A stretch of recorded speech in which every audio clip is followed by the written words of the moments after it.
Halo kawan, video ini saya akan ajar macam mana guna ini di peti sejuk. Kena kuas sikit. Saya potongkan dia. Buka.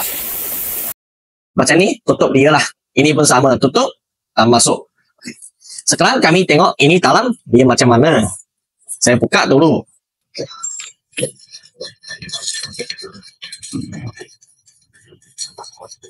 Jadi ini you tengok.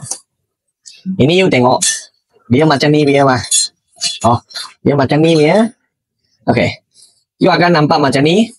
Sini punya tempat dia masuk angin. Sini punya tempat dia masuk angin, dia masuk dalam, nanti sini punya tempat dia keluar. Sebab dalam you akan isi shower lah. Itu cleaner lah. Jadi dia sini masukkan tekanan, sini akan keluarkan itu shower, keluar. Jadi kami kena tuang sikit ini cleaner. Okay, kami tuang masuk. Ingat tak boleh sampai penuh sampai sini sudah cukup lah. Okey. Setelah masuk, jadi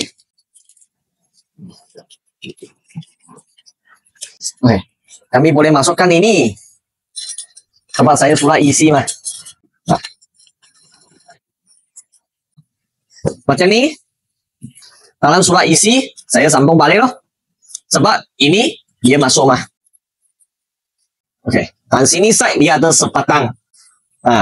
Dia dalam ada satu loop, jadi ini mesti keluar. Dia pas keluar. Jadi saya masukkan ini.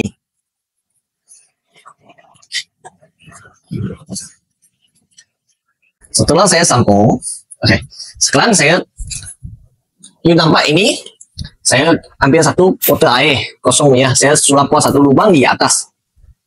Jadi saya masukkan dia.